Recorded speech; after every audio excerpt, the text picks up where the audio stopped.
श्री स्वामी समर्थ महाराज की जय. हे शब्द मनापासून उच्चारले की ब्रह्मांडात एक दिव्य कंपन निर्माण होते. अक्कलकोट निवास महाराजांचे नाव जपणाऱ्यांना, प्रत्येक भक्ताला आजही त्यांच्या उपस्थितीची, त्यांच्या कृपेची आणि त्यांच्या अद्भुत लीलांची अनुभूती मिळते. आज आपण ऐकणार आहोत एक सत्य, वास्तविक, भक्त अनुभवावर आधारित रहस्यमय चमत्कार. एक अशी घटना ज्यामुळे लाखो लोकांचा स्वामींवरील विश्वास अधिक दृढ झाला. कथा सुरू होते पुणे शहरातील एका भक्ताची. पुण्यातील औंध परिसरात अनिरुद्ध देशमुख नावाचा एक तरुण राहत होता. मनाने शांत, पण कामाच्या त्राणामुळे त्रस्त. कुटुंबाच्या जबाबदाऱ्या, आईच्या वाढत्या आजाराचं ओझे आणि स्वतःच्या आयुष्यातील अपयशाची वेदना. त्याला वाटत होतं, काय करावं, कुठं जावं, कोण मदत करणार. प्रार्थना न करण्यासारखा तो नव्हता, पण श्रद्धा कुठेतरी ढासळली होती. एक रात्री तो पूर्णपणे निराश होऊन घराच्या गच्चीवर बसला.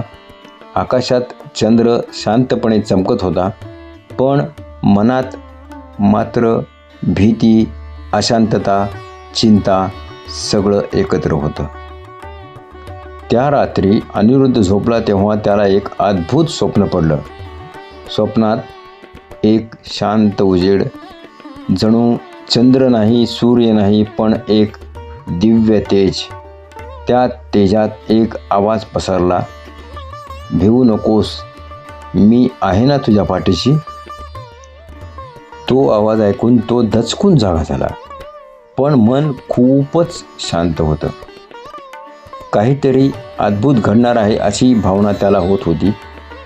दुसऱ्या दिवशी सकाळी त्याच्या घरासमोर स्वामी समर्थांचे चित्र घेऊन जाणारा एक वृद्ध माणूस दिसला.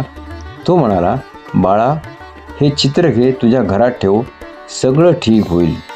अनिरुद्धने विचारले, काका, तुम्ही कोण? माझं नाव कसं माहीत? वृद्ध हसले, काहीही न बोलता पुढे गेले. त्या क्षणी त्याच्या अंगावर काटा आला. हे योगायोग नव्हतं, हे स्वामींचं संकेत होतं. त्या दिवशीच त्याने ठरवलं, मी अक्कलकोटला जाणार. अक्कलकोटचा प्रवास रेल्वेने करणार होता. रेल्वे प्रवास शांत होता. खिडकीतून येणारा वारा जणू कानात कुजबुजत होता. सगळं नीट होईल. अनिरुद्ध अक्कलकोट स्टेशनवर उतरला. स्टेशनच्या बाहेर पाऊल टाकताच त्याला जाणवलं, जणू काही ओळखीचं, जुने जन्मातील घरात परत आलोय अशी भावना. तो स्वामींच्या मठाकडे चालू लागला. रस्त्यांच्या दोन्ही बाजूनी नीमची झाडं, वाट्यात हळूहळू झुलणारे पानं आणि प्रत्येक पावलागणिक मन अधिक शांत. मंदिरात पोहोचताच घंटानाद, धूपाचा सुगंध, मंत्रोच्चार, सगळं वातावरण दिव्य होतं. तो पायरीवर बसला आणि डोळे मिटले. त्या क्षणी एक हलका स्पर्श, जणू कोणीतरी त्याच्या पाठीवर हात ठेवला. तो दचकून उठला. आजूबाजूला माणसं होती, पण कोणीही त्याला स्पर्श केल्यासारखं वाटत नव्हतं. पण पुढच्या क्षणी त्यानं जे पाहिलं ते त्याच्या आयुष्यातला सर्वात मोठा चमत्कार होता. समोरच्या गाभाऱ्यातून मंद दिव्य उजेड निघत होता आणि त्या उजेडात एक उंच, तेजस्वी, तपस्वी रूप प्रकट होत होतं. माझ्या मनीत निर्भळ गाभारा, तेथे वसे श्री स्वामी समर्थ दयाघना. हे रूप होते स्वामी समर्थ महाराज स्वतः. पिवळ्या वस्त्रात, धवल वस्त्राचा शेला, भव्य मुद्रा, डोळ्यात अफाट करुणा. अनिरुद्धच्या डोळ्यातून अश्रू वाहू लागले. स्वामी म्हणाले, बाळा, तुझं दुःख पाहून राहवत नाही, चल, तुझा मार्ग मी सोपा करतो.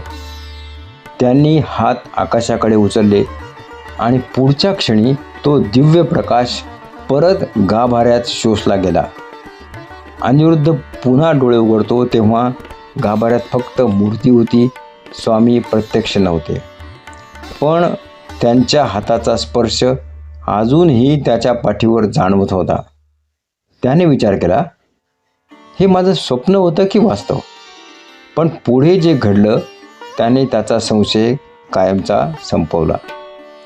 अनिरुद्ध घरी पोहोचला. त्याची आई गेल्या 3 महिन्यापासून अंथरुणावर होती. डॉक्टरांनी आशा सोडली होती, पण त्या दिवशी ती स्वतःहून उठली.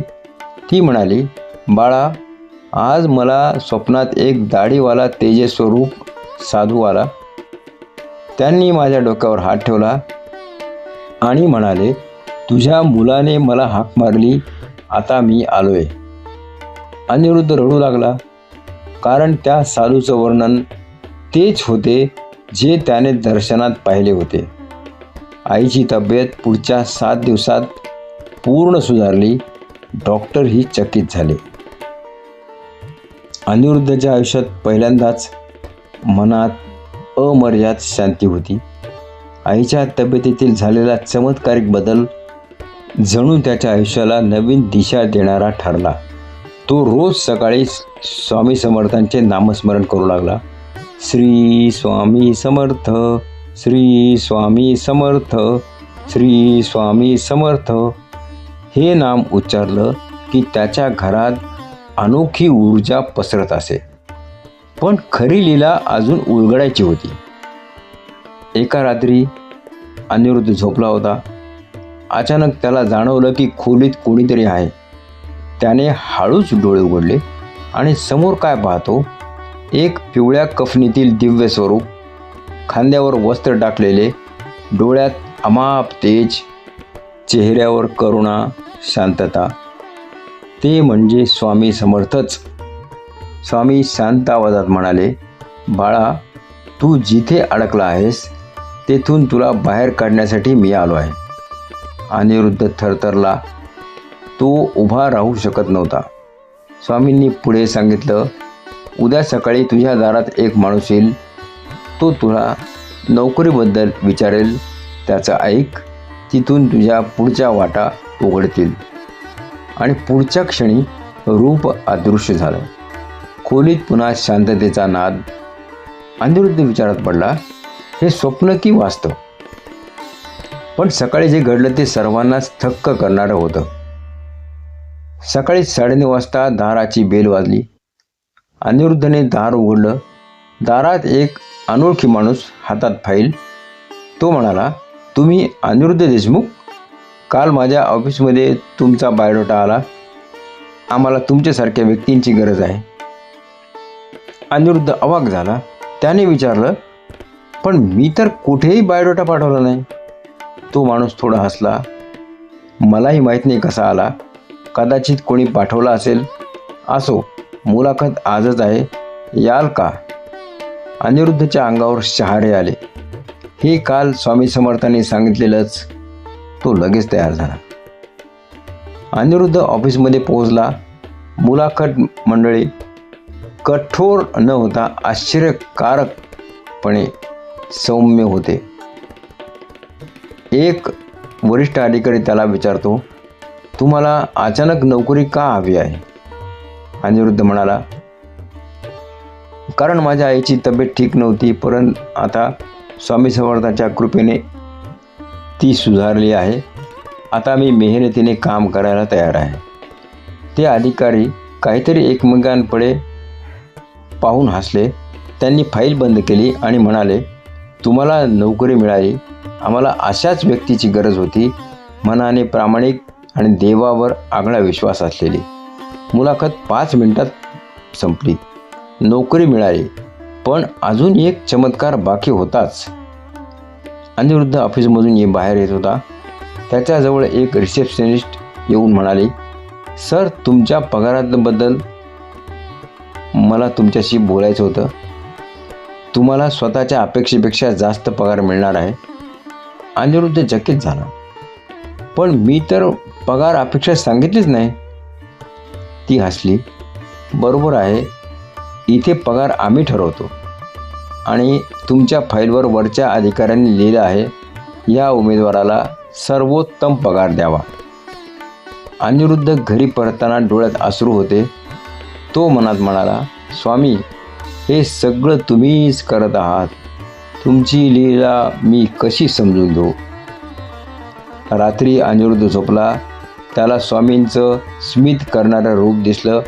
स्वामी म्हणाले, बाळा, जिथे श्रद्धा तिथे चमत्कार. तुझी वाट आता उघडली आहे. तू पुढे अनेक लोकांना मदत करशील. मी तुझ्यासोबत आहे, आज, उद्या आणि सदैव. अनिरुद्ध नम्रपणे म्हणाला, स्वामी, माझा हात सोडू नका. स्वामी स्मित करत म्हणाले, सोडला तर नाही, हात धरूनच तर आलोय. ती लीला पुन्हा तेजात विलीन झाली. स्वामींच्या कृपेने मिळालेल्या नवीन नोकरीत अनिरुद्ध आनंदाने आणि समर्थपणाने काम करू लागला. पहिल्या दिवसापासून त्याला जाणत होतं, हे सगळं स्वामी समर्थांनीच व्यवस्थापित केलं आहे. काम सुरळीत चालू झालं.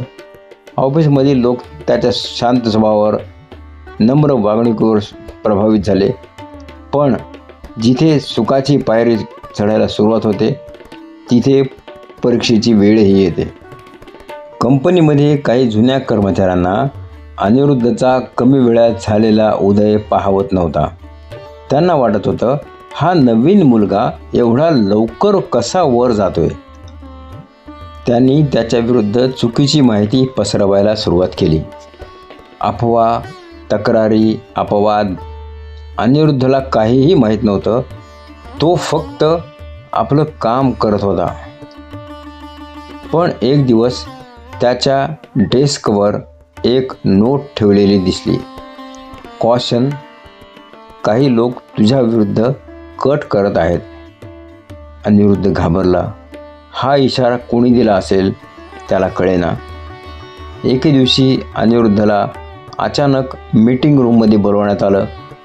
कंपनीचे वरिष्ठ अधिकारी गंभीर चेहरा करून बसले होते. त्यांनी बघितलं, तुमच्यावर कंपनीच्या कॉन्फिडेन्शियल डेटा लीक केल्याचा आरोप आहे. अनिरुद्धच्या पायाखालची जमीनच सरकली. तो थरथरला. माझ्यावर? पण मी तर कधी असं केलंच नाही. वरिष्ठ अधिकारी म्हणाले, तुमच्या कॉम्प्युटरवरून एक संशयास्पद मेल केलेला आढळला आहे. अनिरुद्ध पूर्णपणे हादरला. त्याला वाटलं, हे कोणीतरी मला फसवत आहे. पण त्याच्याकडे पुरावा नव्हता. त्याच्या डोक्यात फक्त एकच नाव आलं, स्वामी समर्थ. त्याने मनात हाक मारली, स्वामी, आता तुमची गरज आहे, मला सांभाळा. तो ऑफिसच्या बाहेर येऊन तणावात बसलेला होता. त्याच्या डोळ्यातून पाणी वाहत होतं. तेवढ्यात एक व्यक्ती त्याच्याजवळ आली. पांढरा कुर्ता, डोक्यावर पांढरी टोपी आणि डोळ्यात शांत तेज. तो हळूच म्हणला, बाळा, एवढं का चिंतेस आहेस? अनिरुद्ध म्हणाला, काका, मला चुकीच्या गुन्ह्यात अडकवलेलं आहे. त्या वृद्धाने स्मित केलं. स्वामी समर्थांना आठव, संकट येतं म्हणजे परीक्षा असते, पण परीक्षा म्हणजे शिक्षा नसते. बाळा, उद्या सकाळी 10 वाजता खोली क्रमांक 302 मध्ये जा. तिथे तुझ्या सर्व प्रश्नाची उत्तरं मिळतील. अनिरुद्ध विचारात पडला, हे काका कोण? त्यांना माझं नाव, माझं संकट कसं माहिती? त्याने वळून पाहिलं आणि ते वृद्ध गायब झाले. जेथे बसले होते तेथे एक निमाची 2 पावलं पडलेली होती. अनिरुद्धच्या अंगावर काटा आला. हे कोणी सामान्य नव्हते. हे स्वतः स्वामी समर्थच असू शकतात. दुसऱ्या दिवशी अनिरुद्ध तणावातच कंपनीत पोहोचला. तो खोली क्रमांक 302 मध्ये गेला. तिथे कंपनीचा IT हेड लॅपटॉप घेऊन बसला होता आणि तो म्हणाला, अनिरुद्ध, आम्ही पूर्ण सर्व्हर पाहिला. तुमच्यावर लागलेला आरोप खोटा आहे. अनिरुद्ध धक्का घेऊन खाली बसला. IT हेड पुढे म्हणाला, तुमचा मेल ID हॅक करून दुसऱ्याने पाठवला होता आणि त्या व्यक्तीचा IP ॲड्रेस आम्ही शोधला आहे आणि तो तुमच्या विरुद्ध कट करणाऱ्या कर्मचाऱ्यांकडे पाठवतो. अनिरुद्धच्या डोळ्यात पाणी आलं. तो म्हणाला, स्वामी धन्यवाद.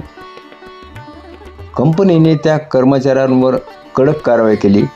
अनिरुद्धला संपूर्णपणे निर्दोष घोषित करण्यात आलं. त्या दिवशी कंपनीच्या डायरेक्टरने त्याला बोलवलं आणि म्हणाले, तुम्ही प्रामाणिक आहात म्हणून तुम्हाला या प्रोजेक्टचं नेतृत्व देतो. ते ऐकून अनिरुद्धच्या डोळ्यातून अश्रू वाहू लागले, कारण त्याला माहीत होतं हे त्याच्या कुवतीचं नव्हतं, हे सगळं स्वामी समर्थांच्या अदृश्य लीलेने घडलंय. अक्कलकोटच्या लाटवनात मावळतीचे प्रकाशकण पडले होते. साधू, संत, प्रवासी आणि भाविक दिवसभर दर्शनासाठी येऊन गेले होते. पण रात्रीच्या शांततेतही एक जण मात्र भीतीने ग्रासलेला रडत रडत पुढे येतो. तो होता गंगाराम, एक अत्यंत गरीब शेतकरी. त्याच्या घरावर संकटांचे ढग जमले होते. गायी मरण पावत होत्या, शेती नष्ट होत होती आणि घरात आजारपणाचे सावट होते. त्याच्या मनात एकच विचार, जर कोणी वाचवू शकत असेल तर ते फक्त स्वामीच. गंगारामने स्वामींच्या मठासमोर मोठ्या आर्ततेने हाक मारली, महाराजा, माझं घर वाचवा. अचानक वारा शांत झाला. आकाशात लखलखाट झाला आणि त्या प्रकाशातून स्वामी समर्थ स्वतः त्याच्यासमोर प्रकट झाले. स्वामींच्या डोळ्यात गंगा यमुनेसारखी करुणा वाहत होती. ते म्हणाले, अरे गंगाराम, भिवू नकोस, आम्ही आहोत तुझ्या पाठीशी. स्वामींनी त्याच्या डोक्यावर हात ठेवताच त्याला शरीरात विजेसारखी उष्णता जाणवली. त्याचा घाबरलेला श्वास शांत झाला. आत्मविश्वास जागा झाला. गंगाराम घरी परतला.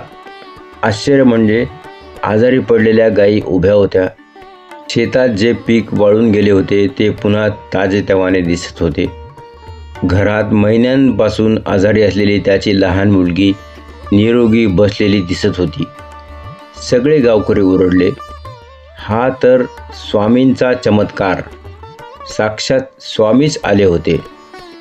गंगारामच्या डोळ्यात पाणी आले. तो म्हणाला, स्वामी समर्था, तुमच्याशिवाय कोणी नाही. स्वामी समर्थांच्या चमत्कारामागे जादू नाही, तर भक्तांच्या आर्त श्रद्धेची शक्ती आहे.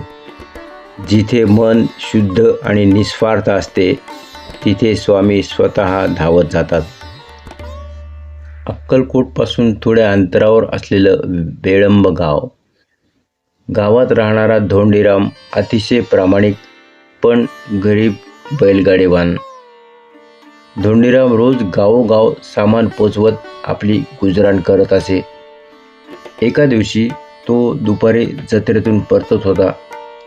आकाश अचानक काळं झालं. वारा खवळला. धोंडीरामने विचार केला, आज हा पाऊस जास्तच आहे, पण स्वामी आहेत ना, काही होणार नाही. तो स्वामींचा कट्टर भक्त होता. धोंडीराम जंगलाच्या रस्त्याला लागला तितक्यात मेघगर्जना झाली. भयानक पाऊस कोसळत होता. रस्त्यातील ओढा प्रचंड भरून वाहत होता. पण त्याने स्वामींचे नामस्मरण करून बैलगाडी पुढे ढकलली. तेवढ्यात अचानक वीज चमकली. घसरलेली जमीन सरकली आणि संपूर्ण गाडी, धोंडीराम, बैल ओढ्यात कोसळले. दारुण किंकाळी आली, स्वामी माझं रक्षण करा. धोंडीरामचा जीव अक्षरशः जाणारच होता. त्या क्षणी चमत्कार झाला. चक्राकार पाण्यात बुडताना धोंडीरामला वाटलं की तो संपलाच. तेवढ्यात पाण्यावर कुणाचे तरी मोठे मजबूत हात त्याला वर उचलतात. धोंडीरामला वाटलं कोणी मनुष्य आला असेल. पण जेव्हा त्याने डोळे उघडले, पाऊस थांबला, वादळ शांत झालं आणि त्याच्यासमोर बसलेले स्वामी समर्थ. त्यांच्या अंगावर एकही पावसाचा थेंब नव्हता. ते तेजस्वी समाधीस्थ मुद्रा धरून बसले होते. स्वामी म्हणाले, अरे धोंडीरामा, तू आमचं नाव घेतलंस ना, मग आम्ही का नाही येणार? धोंडीराम रडत त्यांच्या चरणात पडला. स्वामी शांतपणे म्हणाले, भक्ताचा आर्तस्वर हाच आम्हाला बोलवतो. धोंडीराम उठून पाहतो तर त्याची बैलगाडी किनाऱ्यावर अगदी सलामत ठेवलेली, बैल बांधलेले आणि सुरक्षित. जिथे तो पडला होता त्या ओढ्यात आता धीर गंभीर शांतता. सगळे धावकरी धावत आले. ते म्हणाले, अरे धोंडीरामा, तू तर मरत होतास. आम्ही साक्षात प्रकाशाचा गोळा दिसला. सगळ्यांना माहीत होते तो प्रकाश म्हणजे स्वामींची उपस्थिती. स्वामी समर्थ नेहमीच आपल्या भक्तांच्या पाठीशी असतात. भय, संकट, मृत्यू कुठल्याही क्षणी ते आपल्या भक्तांचा हात पकडतात. त्यांना बोलवण्यासाठी कोणताही मंत्र लागत नाही. फक्त श्रद्धा आणि आर्त हाक पुरेशी असते. अक्कलकोटला एक तरुण येतो. त्याचं नाव महिपती. त्याच्या चेहऱ्यावर सतत एकच छाया, भीती, बेचैनी, दुःख आणि एक विचित्र अस्पष्ट वेदना. कितीही पूजा केली, कितीही देवदर्शन घेतलं, कितीही औषधं घेतली, त्याच्या मनाची भीती काही जात नसे. त्याने अनेक ज्योतिषांकडे, साधूंकडे जाऊन पाहिले. सगळे जण एकच म्हणाले, याच्या जन्मापूर्वीचं कोणतं तरी भयंकर कर्म त्याला जखडून आहे. त्याला कोणीही मार्ग दाखवू शकत नव्हतं. एके दिवशी तो अक्कलकोटला आला. स्वामी समाधीस्थ बसले होते. महिपती त्यांच्याजवळ जाऊन बसला. त्याच्या डोळ्यातून अश्रू वाहू लागले. तो काही बोलला नाही. पण स्वामींनी डोळे उघडले आणि थेट त्याच्याकडे पाहिले. क्षणभरात जणू महिपतीचं संपूर्ण मन, संपूर्ण जीवन त्यांच्या नजरेत उघडलं. स्वामी म्हणाले, अरे महिपत्या, तू का घाबरतोस? तुझ्या जीवावर भूत प्रेत नाही, ग्रह दोष नाही. तुला फक्त तुझ्या मागील जन्माचा एक कर्मबंध त्रास देत आहे. महिपती थरथरला. त्याला जाणवलं की हे साक्षात सर्वस्वी जाणणारे परमात्मा आहेत. स्वामी पुढे म्हणाले, एका जन्मात तू एका निराधार वृद्ध माणसाला मदत न करताच पळून गेलास. त्याची आर्त हाक तुझ्या कर्मात अडकली. तशी हाक सहज संपत नाही. महिपती रडू लागला. तो म्हणाला, महाराज, मला माफ करा. मी काय करू? स्वामी शांतपणे हसले. स्वामींनी त्याच्या डोक्यावर हात ठेवला. तेवढ्यात त्यांच्या हातातून तेज प्रकट झालं. महिपतीच्या शरीरात एक अवर्णनीय उष्णता पसरली.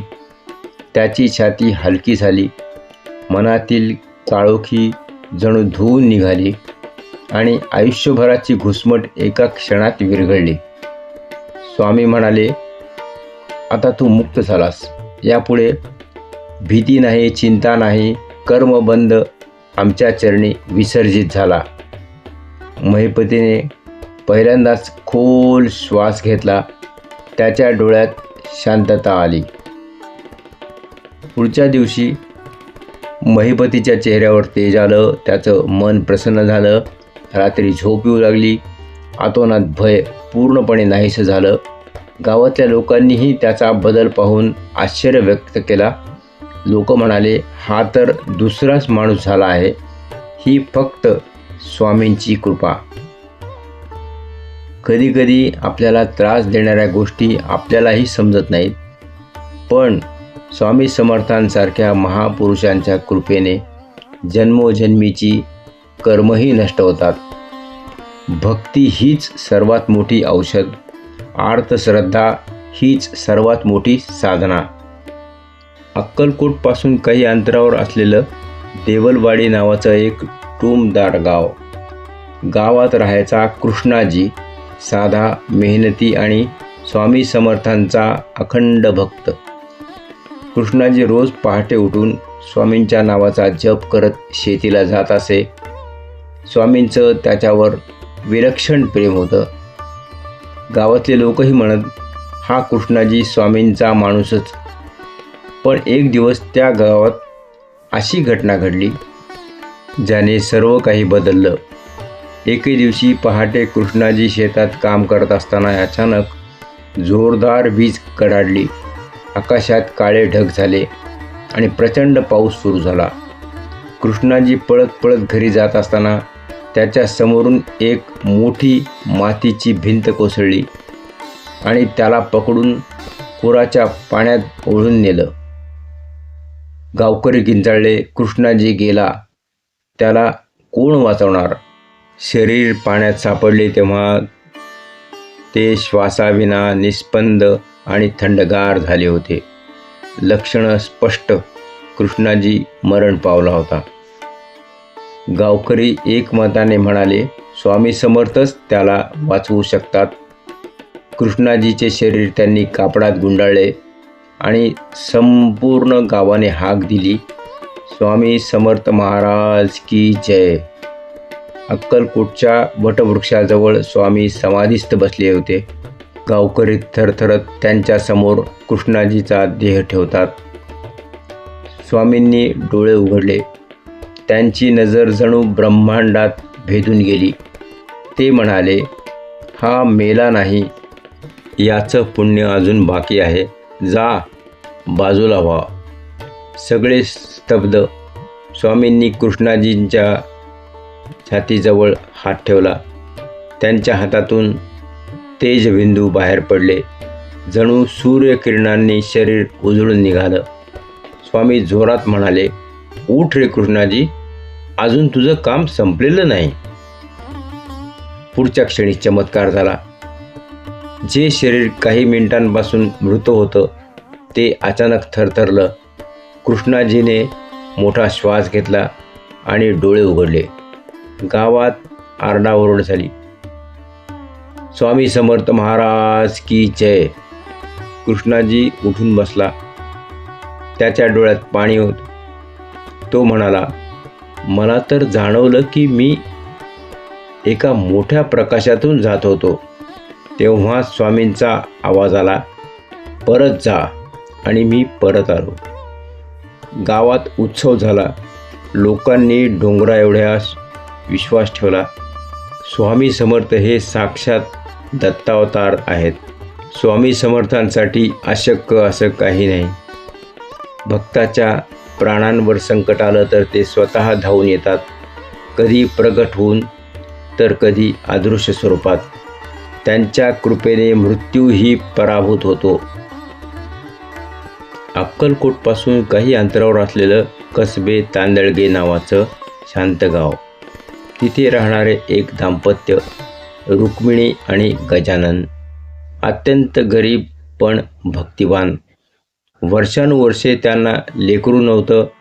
दोघांनी देवाला हाक दिली, तीर्थयात्रा केल्या, कितीतरी देवस्थानांना नवस केले आणि अखेरीस एक दिवस रुक्मिणी आई झाली. पण त्या बाळाचं आयुष्य फक्त 3 दिवसांचं होतं. बाळाचा मृत्यू झाल्यानंतर रुक्मिणी पूर्णपणे कोसळली. गजानन भयग्रस्त झाला. गावावर शोककळा पसरली. त्याच रात्री जवळच्या जंगलात एका बाळाच्या अश्रूंनी भरलेला रडण्याचा आवाज आला. लोकांना धडकी भरली. कोणी बाहेर जाण्यास तयार नव्हतं, कारण जंगलात वन्य प्राणी, डाकू आणि भूते प्रेतांची अफवा सगळं होतं. तरीही रुक्मिणी म्हणाली, हे बाळाचे रडणे आहे. मला स्वामींच्या नावाने जायचं आहे. ती हातात दिवा घेऊन जंगलाच्या दिशेने निघाली. एका छोट्या मंदिरामागे कापडात गुंडाळलेलं एक नवजात बाळ होतं. बाळाचे गाल थंड, शरीर थरथरतंय, जणू ते शेवटचे श्वास घेत होतं. रुक्मिणी त्या क्षणी कोसळली. ती म्हणाली, स्वामी, तुम्ही माझं बाळ घेतलं, हे तरी वाचवा. तिने बाळ उचललं आणि गावात घेऊन आली. सगळ्यांनी बाळाला गरम पाणी, औषधं, दूध सर्व केलं, पण बाळाचा श्वास मंदावतच होता. सकाळी ते बाळ घेऊन अक्कलकोटला आले. स्वामी वटवृक्षाजवळ शांतपणे बसले होते. त्यांनी दुरूनच गावकऱ्यांकडे पाहिलं आणि तेव्हाच स्वामी अचानक उठले आणि पुढे चालू लागले. लोक थक्क झाले. कुणाकडे तरी लक्ष द्यायला निघाले हे स्पष्ट होतं. रुक्मिणी बाळ हातात घेऊन रडत रडत पुढे आली. ती काही बोलण्याआधीच स्वामी म्हणाले, हा माझा बाळ आहे. याला कोणी सोडलेलं नाही. याला आम्ही पाठवले आहे.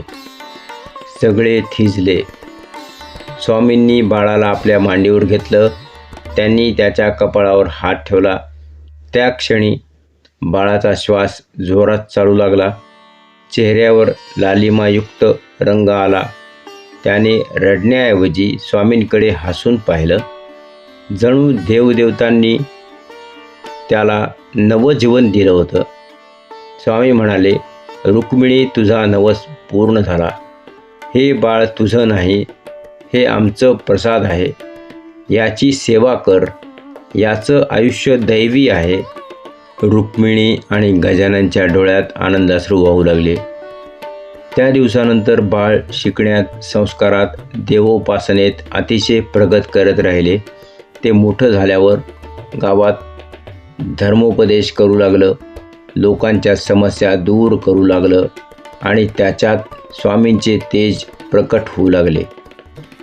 गावातील लोक म्हणत, हे बाळ स्वामींच्या हाताने वाढलं आहे. यावर दत्ताची विशेष कृपा आहे. स्वामी समर्थांची करुणा अनाथालाही वडिलांच्या मायेने कवटाळते. ते जेव्हा कृपेने येतात तेव्हा नियती देखील बदलून जाते.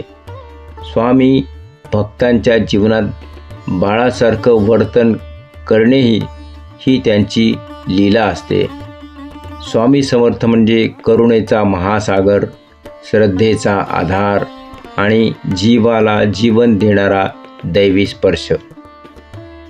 अक्कलकोटच्या आसपासच्या डोंगराळ भागात एक गोविंदप्पा नावाचा भक्त राहत होता. तो स्वामींचा अखंड जप करायचा. त्यांच्या नावाने दर आठवड्याला भक्तांना प्रसाद वाटायचा. परंतु त्याच्यात एक दोष होता. तो गरिबांना खरा भक्त मानत नसे. त्याला वाटत असे, जे श्रीमंत आहेत, जे स्वच्छ कपडे घालतात, तेच स्वामीचे खरे भक्त. गावातले साधे सरळ लोक कधी प्रसाद मागायला आले तर तो त्यांना तुच्छतेने म्हणे, स्वामींचं नाव घ्यायचं असेल तर आधी स्वतःला सुधरा. त्याची भक्ती खरी होती, पण मनात अहंकार आणि भेदभाव होता. एका संध्याकाळी अक्कलकोटच्या दिशेने एक अस्ताव्यस्त कपडे घातलेला, अत्यंत क्रूश दाढी वाढलेला भटका साधू गोविंदप्पाच्या दारी येतो. तो म्हणाला, अरे बाबा, 2 घास अन्न मिळेल का? दूरवरून आलोय. पण गोविंदप्पा तावातावाने ओरडला, माझ्याकडे भिकाऱ्यांसाठी वेळ नाही. जा, जिथून आला तिथे जा. साधू हसला. डोळ्यात एक दिव्य चमक होती.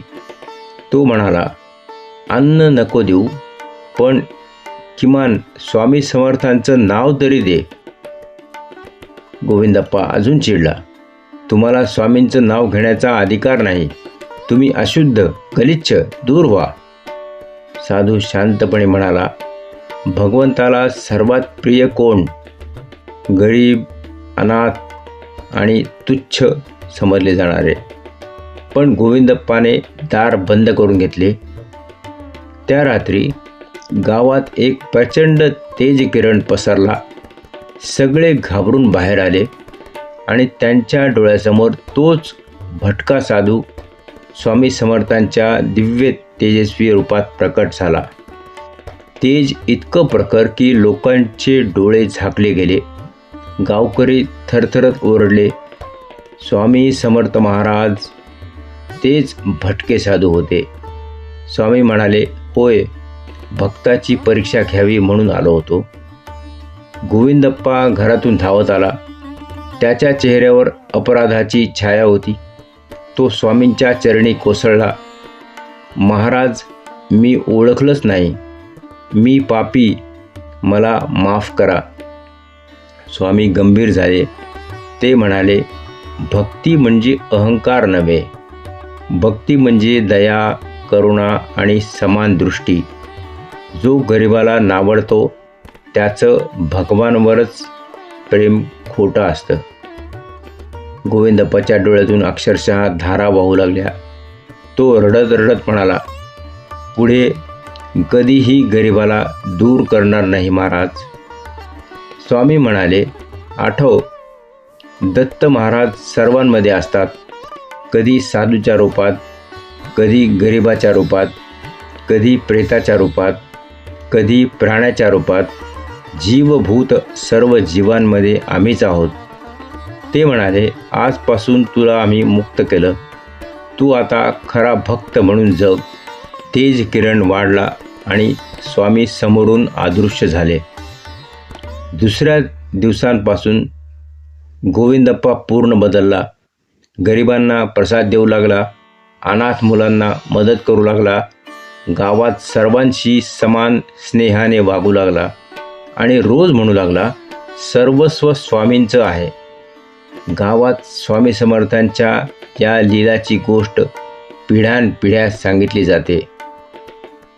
स्वामी समर्थ नेहमी साध्या सरळ रूपात परीक्षा घेतात.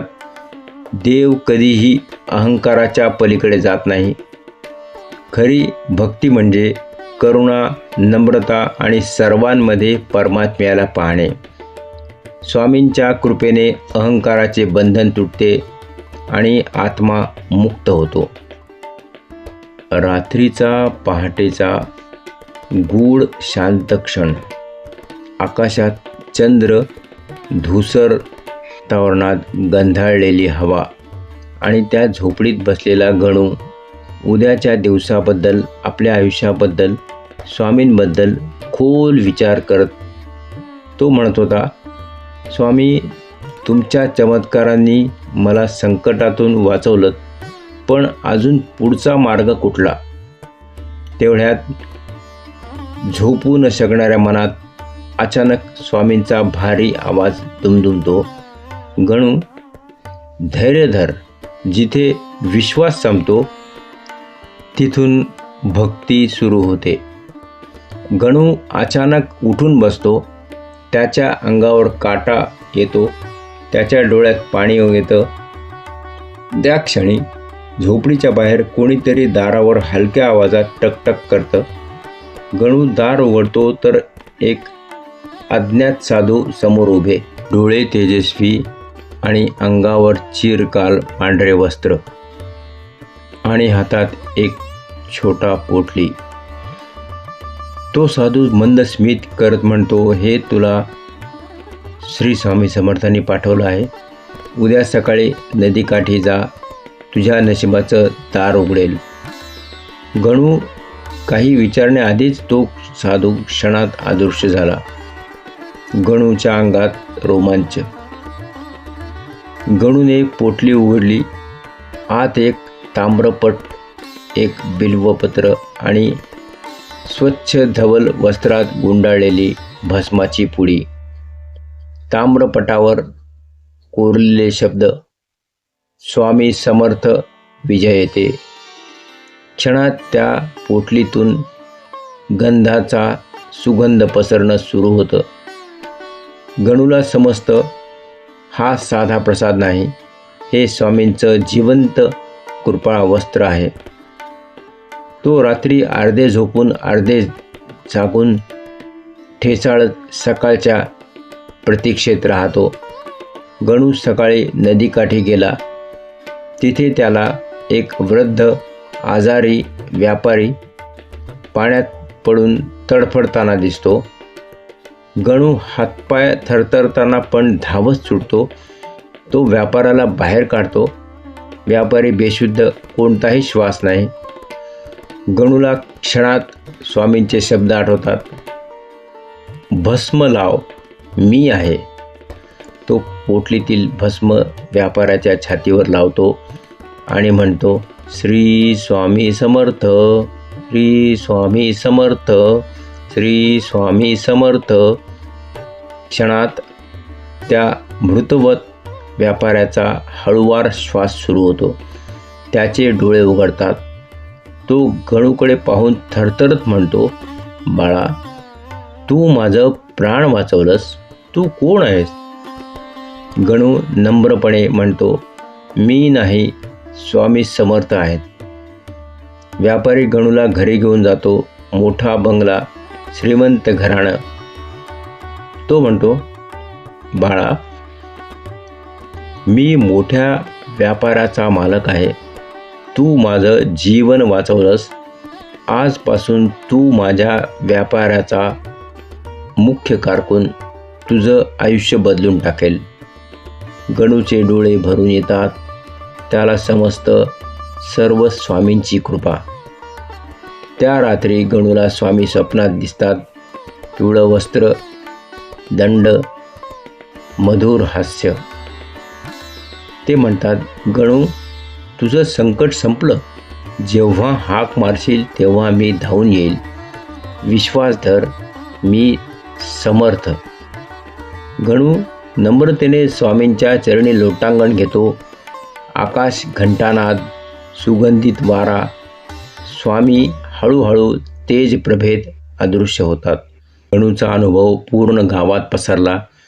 लोक आश्चर्यचकित होते की स्वामी समर्थांची कृपा प्रत्यक्ष दिसली. गणू आधीच गरीब आणि साधा भक्त होता, पण आता त्याचे आयुष्य पूर्णपणे बदलले होते. त्याने शपथ घेतली, मी स्वामी समर्थांच्या मार्गावर चालीन. माझं जीवन फक्त भक्तीसाठी असेल. एके रात्री गणू झोपताना अचानक जागा होतो. त्याला स्वप्नात दिसते स्वामी समर्थ तेजस्वी रूपात, हातात दंड आणि बासुरी. हसत हसत म्हणतात, गणू, तू आता योग्य मार्गावर आहेस. जे काही दिलं ते तुझ्या भक्तीमुळेच. आता तू इतरांना देखील दैवी प्रकाश दाखव. स्वप्न संपताच गणूला समजते की ही फक्त स्वप्न नाहीत, तर स्वामी समर्थांचा वास्तविक संदेश आहे. गणूने पुढे काय केलं? भक्ती आणि सेवा, गरिबांना अन्न, शिक्षण आणि घराची मदत सुरू केली. सामाजिक कार्य, गावातील प्रत्येक समस्या सोडवायला मदत केली. धार्मिक उपदेश, स्वामी समर्थांच्या लीला सांगत लोकांना भक्तीच्या मार्गावर चालायला प्रोत्साहित केले. संपूर्ण परिवर्तन. अहंकार आणि स्वार्थाचा त्याच्या जीवनातून पूर्ण अंत झाला. गावकरीही म्हणाले, गणू आता फक्त भक्त नाही, तर स्वामी समर्थांची प्रत्यक्ष कृपा आहे. स्वामी समर्थ सर्वत्र उपस्थित आहेत. गरीब, साधू, अनाथ प्राणी, संकटग्रस्त प्रत्येकामध्ये. भक्ती अहंकार नसलेली आणि निस्वार्थ असावी. जेव्हा श्रद्धा आणि आर्त हाक प्रकट होते, तेव्हा स्वामी सर्व संकटे दूर करतात. त्यांच्या कृपेने मृत्यू, रोग, गरिबी, भयानक परिस्थिती सर्व काही नष्ट होऊ शकते. भक्ताच्या जीवनात संपूर्ण परिवर्तन शांती, सुख आणि आध्यात्मिक प्रगती होते. या कथेतून आपल्याला काय शिकायला मिळते? श्रद्धा आणि भक्ती म्हणजेच सर्वोच्च शक्ती. स्वामी समर्थ सर्वत्र आहेत. संकट आणि दुःखांमध्ये आर्त हाक महत्त्वाचे आहे. कर्मबंधन, भय, मृत्यूही त्यांच्या कृपेने नष्ट होऊ शकते. संपूर्ण जीवन बदलणे शक्य आहे फक्त भक्ती, नम्रता आणि करुणा राखून. जो मनापासून श्रद्धा ठेवतो तो स्वामी समर्थांच्या कृपेने अनंत सुख, शांती आणि जीवनातील सर्व संकटांपासून मुक्त होतो. जय स्वामी समर्थ.